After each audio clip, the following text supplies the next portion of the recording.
नमस्ते बच्चों, स्वागत है आप सभी का हमारी आज की क्लास में।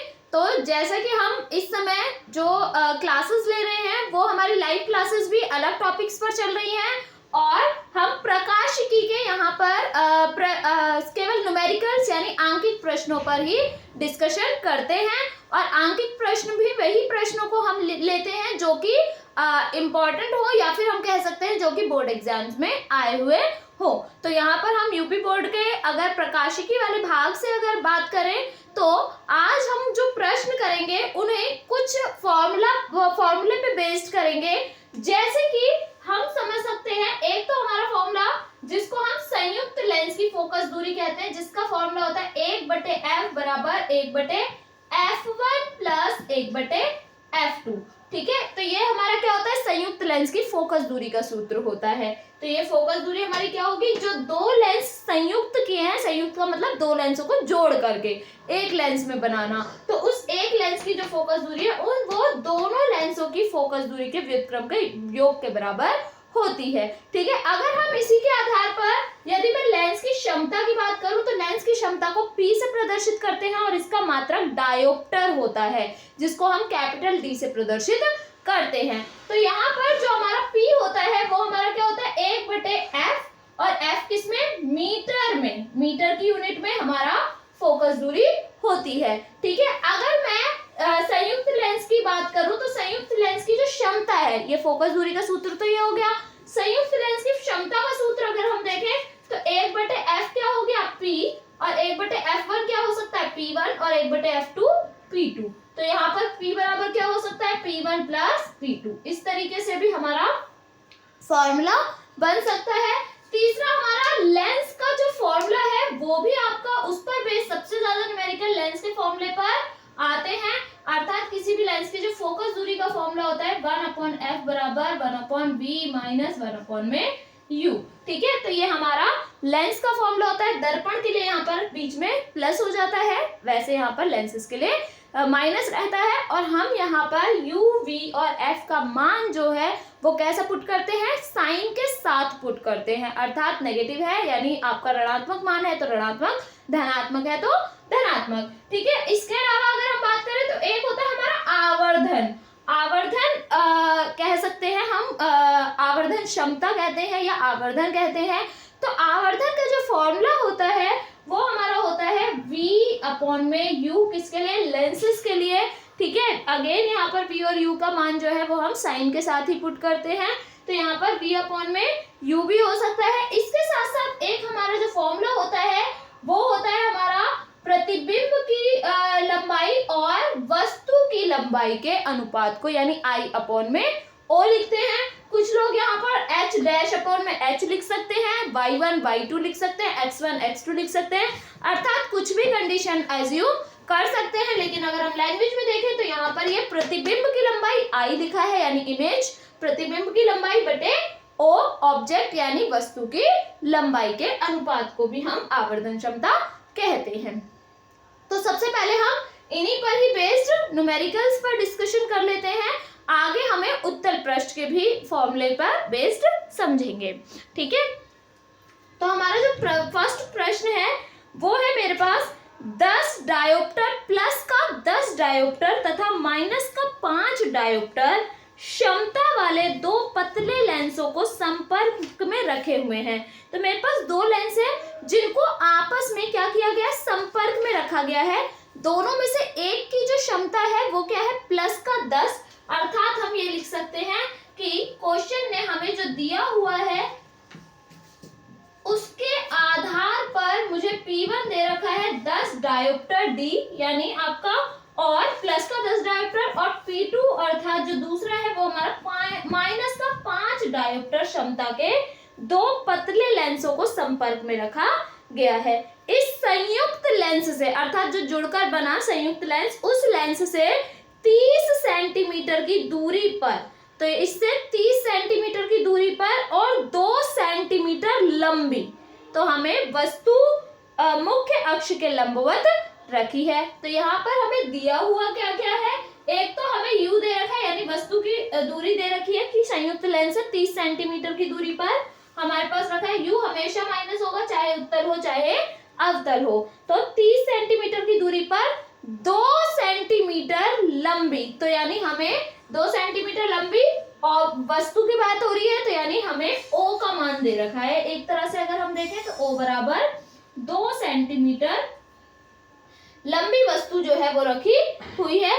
वस्तु के प्रतिबिंब की हमें लंबाई बतानी है, अर्थात एक तो हमें I का मान बताना है कितना होगा, और इसकी प्रकृति भी बतानी है हमें, और इसका जो नेचर है यानी प्रकृति है वो कैसा होगा। तो प्रकृति बताने के लिए प्रकृति हम तब तक नहीं बता सकते जब तक कि ये क्या हो आपका, इसमें हम v का मान नहीं निकाल लेते, अर्थात हम प्रतिबिंब की स्थिति नहीं निकाल लेते, क्योंकि प्रतिबिंब की स्थिति के आधार पर ही हमें पता चलता है कि वो पॉजिटिव है या नेगेटिव है, अर्थात उत्तल होगी या अवतल होगी। तो यहाँ पर अगर मैं ध्यान से देखूं तो मैं यहाँ पर सबसे पहले संयुक्त लेंस की क्षमता लिख सकती हूँ।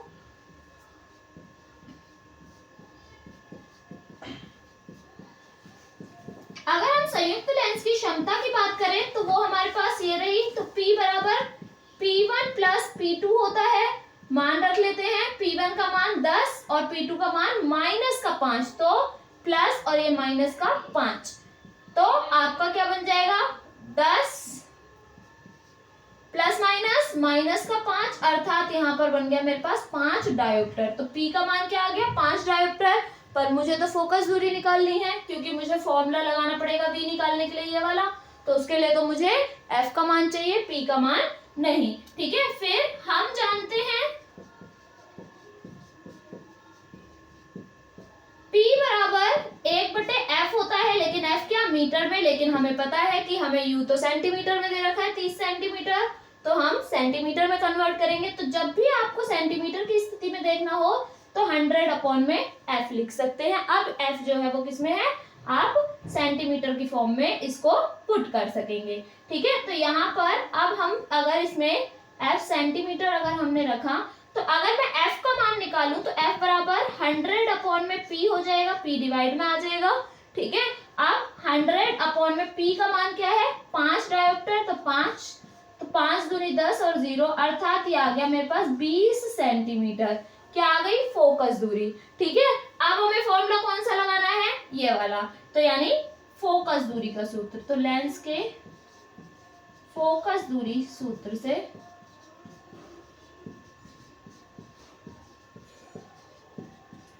अगर हम फोकस दूरी के सूत्र से देखें तो ये हो जाएगा 1/F बराबर 1/V माइनस 1/U।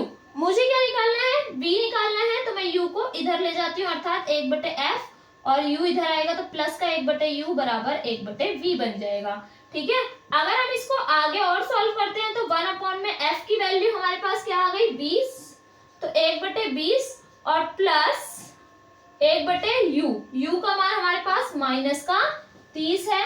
ठीक है, 1/V आ जाएगा। अब 1/20 और ये प्लस माइनस 1/30। अब अगर हम इसको सॉल्व करेंगे तो एलसीएम आएगा इसका कितना 60, एलसीएम 60, यानी 20 को 60 बनाने के लिए 20 3 60, ऊपर और नीचे 3 से मल्टीप्लाई कर देंगे, और 30 को 60 बनाने के लिए 30 दूनी 60, अर्थात 2 से ऊपर और नीचे यानी आपका अंश और हर में गुणा कर देंगे। तो ये बन जाएगा मेरे पास 3 एकम 3 माइनस 2 एकम 2। ठीक है, तो यहाँ पर ये 1/V की वैल्यू बन गई। अगर हम देखें 3 में से 2 गया 1, तो 1/60 बराबर 1/V। तो V का मान क्या आ जाएगा, अगर हम V को ऊपर लेकर जा रहे तो यानी 60 सेंटीमीटर। तो V की वैल्यू हमारे पास क्या आ गई 60 सेंटीमीटर आ गई, अर्थात जो प्रतिबिंब है वो कैसा बन रहा है, दर्पण उत्तल लेंस के लेंस के पीछे, क्योंकि जो लेंस होगा लेंस के आगे जितनी भी टर्म्स होगी, जैसे U इस साइड था तो वो नेगेटिव होगा और ये वाला पीछे होगा वो प्लस का आएगा, तो मेरे पास वैल्यू जो है वो पॉजिटिव आई है, अर्थात हम कह सकते हैं कि जो लेंस है संयुक्त लेंस है उसके पीछे बनेगा, जो प्रतिबिंब है वो संयुक्त लेंस के पीछे बन जाएगा। अब हमारे पास जो सेकंड कंडीशन है वो है आई निकालने के लिए। ठीक है, तो आई निकालने के लिए हम सेकंड फॉर्मूले का यूज करेंगे, इस वाले फॉर्मूले का काम फिनिश हो गया। अब सेकंड फॉर्मूले के लिए अगर हम डिस्कशन करें तो ये रहा हमारे पास, तो हम इस वाले फॉर्मूले में आप देखेंगे m बराबर V अपॉन में U है और V अपॉन में U बराबर I अपॉन में O है, तो यानी हम इन दोनों के कॉम्बिनेशंस को उठाएंगे, अर्थात v अपॉन में u बराबर I अपॉन में o हो जाएगा। तो यहाँ पर अगर हम देखें तो v का मान 60, u का मान माइनस का 30 बराबर I का मान हमें पता नहीं है और यानी निकालना है, और o का मान हमें दे रखा है 2 सेंटीमीटर। तो हम यहाँ पर 2 कर लेंगे यहाँ पर, तो ये हो जाएगा 30 दूनी 60, तो ये 2 इधर आ जाएगा, और ये माइनस भी है तो ये क्या हो जाएगा माइनस का 2 गुणा 2, 2 दूनी 4, तो ये I का मान क्या आ गया 4, माइनस का 4, तो I की वैल्यू माइनस की 4 आ गया। इसका अर्थ है कि आपका -4 सेंटीमीटर की जो ऑब्जेक्ट है, जो प्रतिबिंब हमारे पास बना जिस ऑब्जेक्ट का, तो ऑब्जेक्ट की जो लंबाई थी यानी ऑब्जेक्ट का जो लंबा था वो कितना था 2 सेंटीमीटर, और जिसका प्रतिबिंब क्या बना उल्टा बना, क्योंकि माइनस आ गया, अर्थात वाई अक्ष में भी ऐसे चलता है जैसे लेंस में, ये लेंस है तो लेंस के इधर नेगेटिव चल रहा है और इधर पॉजिटिव चल रहा है। इसी तरीके से लेंस के ऊपर वाली जो टर्म्स होंगी वो पॉजिटिव और नीचे वाली नेगेटिव, तो इसका मतलब प्रतिबिंब जो है वो नीचे की तरफ बन रहा होगा, -4 आ रहा है, तो प्रतिबिंब जो है वो लेंस के नीचे और आपका वस्तु से बड़ा या वस्तु से 2 गुना बनेगा। ठीक है, इस तरीके से हम इस प्रश्न को सॉल्व कर सकते हैं। इसके बाद जो हमारा नेक्स्ट प्रश्न है बच्चों, वो हमारा किस पर आधारित है, न्यूटन के व्यापक सूत्र पर आधारित है। न्यूटन का व्यापक सूत्र हमारा होता है F1 F2 बराबर x1 x2।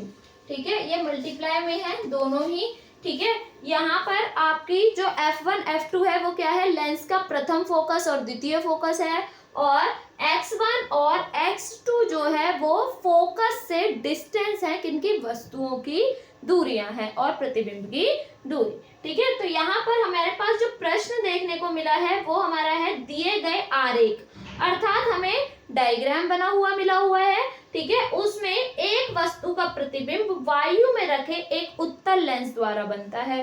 तो हम यहाँ पर डायग्राम ड्रॉ कर देते हैं जो क्वेश्चन देगा आपको खुद से ही। ठीक है, तो ये हमारे पास क्या हो गया, मुख्य अक्ष मैंने ड्रॉ कर दिया, और इसके बाद मैंने क्या किया, एक उत्तल लेंस ले लिया। ठीक, एक उत्तल लेंस लिया हमने, और इस उत्तल लेंस को हमने इस तरीके से ड्रॉ कर लिया।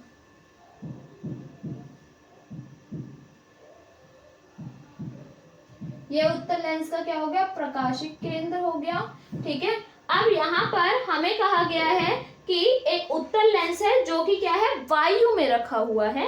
आगे इस लेंस की फोकस दूरी हमें बतानी है। ठीक है, जबकि लेंस के दोनों ओर माध्यम समान है।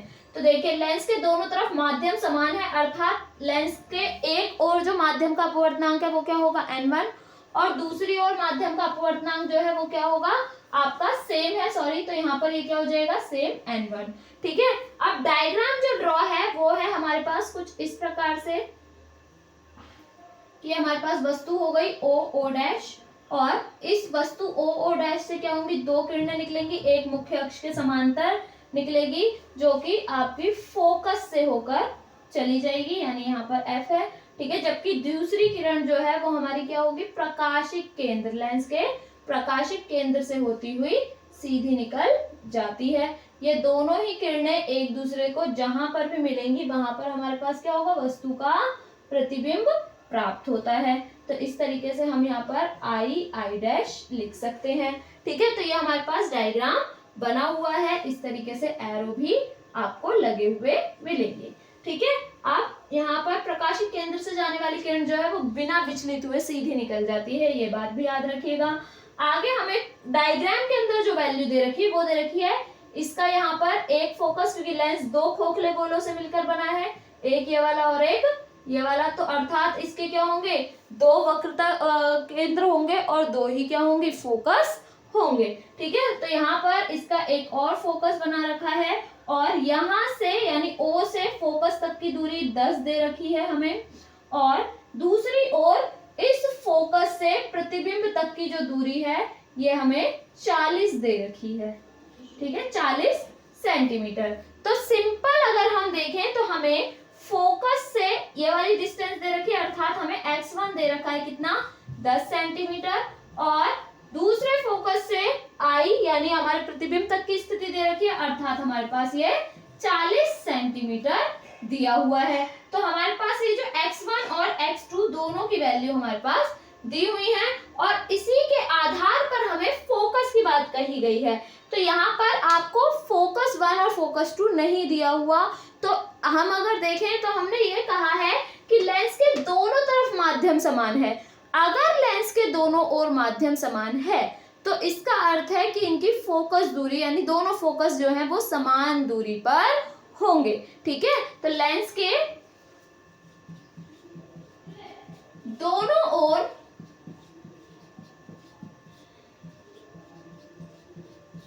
समान माध्यम के कारण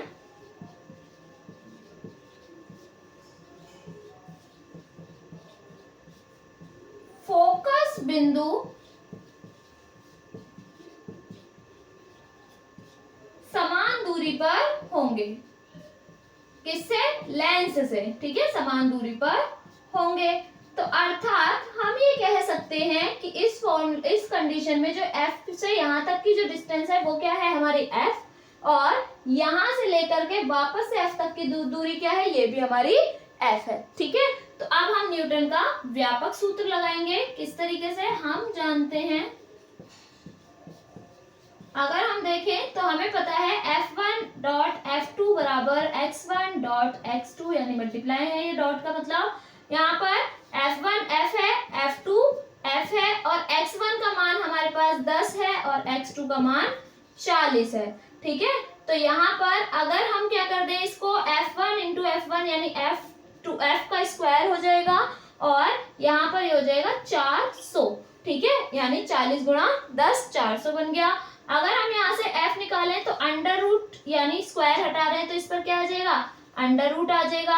अब 400 हमारे पास किसका स्क्वायर होता है? आप चाहें तो 4 गुणा 100 ऐसे कर सकते हैं कि 4 2 का हो गया और 100 का 10 हो गया, या फिर आप डायरेक्ट याद रख सकते हैं कि ये जो है वो 20 का स्क्वायर होता है 400। तो f बराबर क्या आ गया? 2 गुणा 10 अर्थात 20 सेंटीमीटर हमारी फोकस बिंदु यानी फोकस दूरी क्या होगी? 20 सेंटीमीटर होगी। तो लेंस से फोकस दूरी 20 सेंटीमीटर होगी।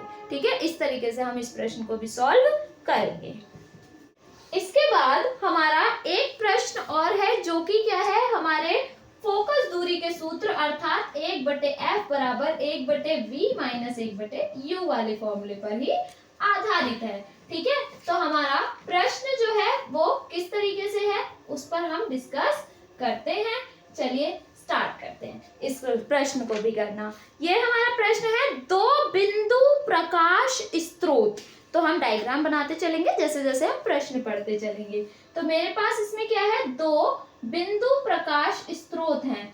तो हमने यहाँ पर एक लाइन यानी मुख्य अक्ष खींच लिया और फिर हमने यहीं पर ही दो बिंदु स्रोत ले लिए। यहाँ पर ये S1 और ये रहा मेरा S2। तो मैंने यहाँ पर ये S1 स्रोत ले लिया और ये S2 स्रोत ले लिया और परस्पर 30 सेंटीमीटर की दूरी पर हैं। तो दो बिंदु प्रकाश स्रोत एक दूसरे से कितनी दूरी पर है? 30 सेंटीमीटर। तो ये दोनों एक दूसरे से 30 सेंटीमीटर की दूरी पर स्थित हैं।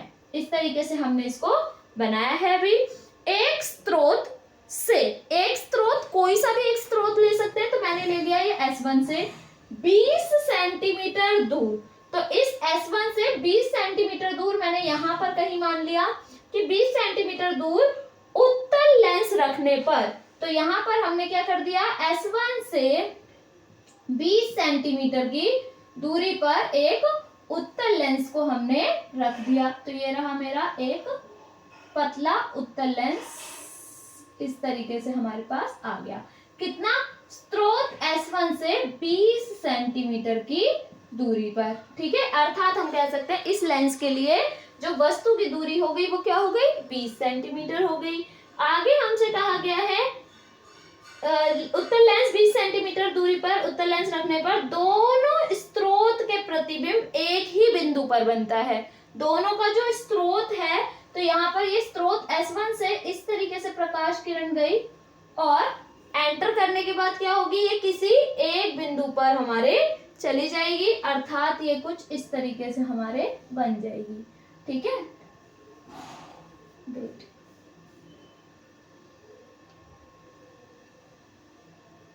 तो ये हमारा प्रतिबिंब आ गया I, ठीक है। और दोनों ही स्रोत से सेम ही कंडीशन पर बन रही है, तो मैंने यहाँ पर S2 से भी किस तरीके से ले ली किरण, आपकी कुछ इस तरीके से हमारे पास सेम ही पॉइंट पर इसकी भी एग्जिस्ट कर रही है जो इमेज है, ठीक है। तो यहाँ पर इस तरीके से हम इसको डायग्राम बना सकते हैं। उत्तल लेंस की फोकस दूरी की हमें गणना करनी है, तो मुझे इस लेंस की फोकस निकालना है, यानी f का मान हमें ज्ञात करना है। सारी कंडीशन हमें यहाँ पर गिवन है, तो स्टार्ट कर लेते हैं। सबसे पहले स्रोत S1 के लिए, या स्रोत S1 के द्वारा फोकस दूरी क्या हो जाएगी, 1 में f बराबर 1 में v, ठीक है। तो v तो हमें पता ही नहीं है अभी फिलहाल, ठीक है। और u क्या होगी हमारे पास 20 सेंटीमीटर, मैंने कहा था स्रोत S1 के लिए जो है लेंस से दूरी क्या होगी आपकी, ये स्रोत S1 की ये हो जाएगी 20 सेंटीमीटर, ठीक है। तो ये हमारी क्या हो गई, u की वैल्यू माइनस का 20 सेंटीमीटर, क्योंकि इस साइड है तो हम इसमें इसी ओर लेंगे। v हमारा अपोजिट साइड बन रहा है, यानी I जो है वो लेंस के इस साइड बन रहा है इसलिए पॉजिटिव, और इस साइड वस्तु है इसलिए नेगेटिव आ गई, ठीक है। तो यहाँ पर 1/v माइनस 1/माइनस का 20, ये माइनस माइनस क्या हो जाएंगे, प्लस का 1/20 आ जाएगा, किसकी वैल्यू 1/f की वैल्यू। अब यहाँ पर मेरे पास ना f है ना ही v है, तो मैं एक काम करती हूँ, दूसरी कंडीशन को पुट करके देखती हूँ क्या सोल्यूशन निकलेगा। इसको इक्वेशन 1 यहीं पर ही मानकर हमने रख दिया, ठीक है। अब हम नेक्स्ट जो कंडीशन अप्लाई करेंगे, अब हम क्या ले रहे हैं, स्रोत S2 के लिए। अब मेरे को स्रोत S2 के लिए कंडीशन को रखना है, तो स्रोत S2 के लिए हम किस तरीके से इसमें यूज करेंगे। अब S2 के लिए ये समझना सेम ही कंडीशन है, 1/f बराबर 1/v, लेकिन आप देखेंगे स्रोत S2 जो है वो क्या है, इसी साइड है, ठीक है। और इसी और इसके लिए क्या बन रहा है, प्रतिबिंब भी सेम ही साइड बन रहा है। जब वस्तु और प्रतिबिंब दोनों एक ही ओर बनेंगे तो प्रतिबिंब अर्थात v मेरा क्या हो जाएगा, माइनस का हो जाएगा। याद रखिएगा, जब वस्तु और प्रतिबिंब दोनों लेंस के एक ही ओर बनेंगे तो उस स्थिति में जो हमारा प्रतिबिंब है वो कैसा होगा, नेगेटिव। प्रतिबिंब की दूरी जो है वो हम नेगेटिव लेते हैं, ठीक है। इसी के आधार पर माइनस 1/u, तो u की वैल्यू अब हम देखें तो u स्रोत S2 हमारे लिए वस्तु का ही तो काम कर रहा है, तो ये u कितना रह जाएगा, ये पूरा टोटल 30 था, ये 20 है, तो इतना रिमेनिंग बचा हुआ कितना हो गया, 10 सेंटीमीटर हो जाएगा। अर्थात हम u की वैल्यू क्या लिखेंगे, माइनस का 10, u तो माइनस का ही रहेगा, ठीक है।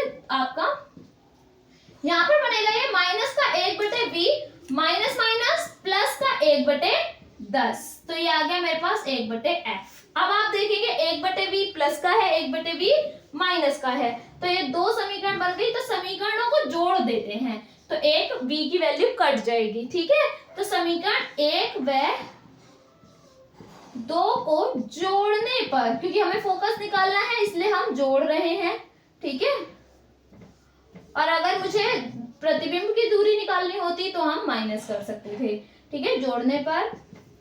अब यहाँ पर जोड़ेंगे तो क्या हो जाएगा, पहले मैं इसके लेफ्ट हैंड साइड को जोड़ लेती हूँ, जो कि क्या है 1/f, और ये भी क्या है 1/f, दोनों को प्लस कर दिया, इज इक्वल टू इक्वेशन 1 हमारा क्या है 1/v प्लस 1/20, ये हो गया इक्वेशन 1। और मुझे जोड़ना है तो जोड़ने में साइन चेंज नहीं होंगे, जैसे है वैसे ही आएंगे। अर्थात ये हमारा प्लस करना था मुझे, लेकिन ये माइनस का है तो प्लस माइनस माइनस 1/v और प्लस का 1/10, हमने कुछ भी चेंज नहीं किया, same to same term as it आपका साइन के साथ ही उठा ली। तो यहाँ पर ये 1/v प्लस का, ये 1/v माइनस का, ये कैंसिल हो जाएगा, 1/f प्लस 1/f 2/f हो जाएगा, ठीक है। चाहे तो एलसीएम लेके भी कर सकते हैं इसको, तो ये 2/f आ गया।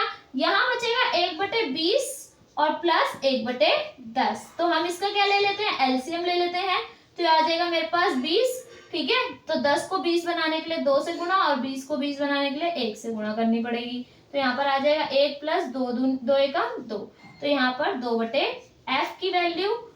तो यहाँ पर जो 2/f की वैल्यू हमारे पास आई वो क्या आई, 2 और 1 3, 3/20, ठीक है, 3/20 सॉरी। तो ये हमारा 3/20 आ गया। और अब हम अगर फोकस निकालना चाहें तो अब मैं क्रॉस मल्टीप्लाई कर सकती हूँ, तो 3 इधर आ जाएगा, 20 इधर, तो यहाँ पर 20 × 2 और 3 आ गया डिवाइड में बराबर f। तो यहाँ पर आ जाएगा ये आपका 20 दूनी 40, यानी 40/3 f आ गया। तो f का मान क्या आ गया, 40/3 आपका सेंटीमीटर, क्योंकि सेंटीमीटर में सारी टर्म चल रही थी तो फोकस दूरी भी आप सेंटीमीटर में ही लिखेंगे, ठीक है। आप चाहें तो इसको पॉइंट में भी ले सकते हैं, यानी दशमलव स्थिति में भी ले सकते हैं, तो हो जाएगा 3 एकम 3 और आपका 1 बचेगा, 1 और 0 10 बन जाएगा, 3 तियां 9, ठीक है। और आगे आपका 3 तियां 9 की सीरीज चलती रहेगी, तो ये आपका इतने सेंटीमीटर भी लिख सकते हैं। अदरवाइज आप यहाँ पर भी आंसर छोड़ देंगे, लेकिन यहाँ पर आपको सेंटीमीटर जरूर लिखना है क्योंकि यूनिट सेंटीमीटर होती है, ठीक है, फोकस की, क्योंकि हमारे पास जो कंडीशन है वो सेंटीमीटर में दिए हुए हैं। तो यहाँ पर फिजिक्स में यूनिट लिखना बहुत कंपलसरी है, क्योंकि बेसिकली हमारा जो भौतिक विज्ञान है वो मापन का ही विज्ञान होता है, ठीक है, तो इसलिए यूनिट लिखना आवश्यक है। इसके बाद हमारा जो नेक्स्ट प्रश्न है वो है एक लेंस की क्षमता। तो लेंस की क्षमता हमारे पास P होती है, तो हम यहाँ पर सबसे पहले दिया है हमें लेंस की क्षमता। अगर हम बात करें बच्चों लेंस की क्षमता की, तो लेंस की क्षमता होती है P से प्रदर्शित करते हैं। तो लेंस की क्षमता को अगर हम देखें तो 1/f मीटर में, ऐसे हम इसका फॉर्मूला लिख सकते हैं। तो हम सिंपल कह सकते हैं कि किसी लेंस की जो क्षमता है, तो किसी लेंस की क्षमता उसकी फोकस दूरी के व्युत्क्रम के बराबर होती है। तो उसकी फोकस दूरी के व्युत्क्रम के बराबर, यानी फोकस दूरी के अपोज के, तो रेसिप्रोकल, तो व्युत्क्रम के बराबर होती है। अगर हम इसको देखें, ठीक है, मात्रक अगर मैं इसका देखूं तो इसका मात्रक भी क्या आएगा, 1/मीटर आ सकता है, या हम लिख सकते हैं इसको मीटर इनवर्स, या फिर इसका एक मात्रक होता है डायोप्टर, ठीक है, डायोप्टर, जिसको हम D से प्रदर्शित करते हैं, ठीक है। अब अगर हम बात करें न्यूमेरिकल की, तो न्यूमेरिकल हमें कह रहा है कि लेंस की क्षमता हमें दे रखी है, ठीक है, और ये हमारे लेंस की कैपेबिलिटी है, एक तरह से क्षमता जो है वो कितनी है, प्लस का 2.5 डायोप्टर है, ठीक है। लेंस की फोकस दूरी हमें ज्ञात करनी है, तो लेंस की फोकस दूरी निकालेंगे। तो यहाँ पर अगर हम देखें तो P बराबर क्या है, 1/f है, ठीक है, f होता है। तो यहाँ से मुझे फोकस दूरी निकालनी है, तो f बराबर क्या हो जाएगा आपका 1/p, ठीक है। लेकिन यहाँ पर जो हम P की वैल्यू निकालेंगे, P की वैल्यू अगर हम रखते हैं तो क्या हो जाएगा 2.5, ठीक है। तो यहाँ पर ये 2.5 है, यहाँ पर ये मीटर में चल रही है कंडीशंस। तो यहाँ पर अगर आप चाहें तो 100 कर सकते हैं, तो ये क्या हो जाएगी इस समय सेंटीमीटर में हो जाएगा, क्योंकि हम सेंटीमीटर में लेना ज्यादा पसंद करते हैं फोकस दूरी को। तो ये 100 हो गया किसमें, सेंटीमीटर में। अब अगर हम इसको निकालेंगे तो पॉइंट हटाएंगे 0 आ जाएगा, ठीक है। अगर हम इसको कैंसिल करें तो 25 एकम 25, 25 चौका 100 और 0, यानी हमारा जो फोकस दूरी है वो क्या आ गई, 40 आ गया, किसमें, सेंटीमीटर में। तो फोकस दूरी हमारी क्या हो जाएगी इस स्थिति में, 40 सेंटीमीटर आ जाएगी इस लेंस की फोकस दूरी, ठीक है। तो इस तरीके से हम लेंस की क्षमता से फोकस दूरी निकाल सकते हैं। फोकस दूरी है तो लेंस की क्षमता निकाली जा सकती है, क्योंकि ये क्या होंगे, आपके व्युत्क्रम होंगे एक दूसरे के।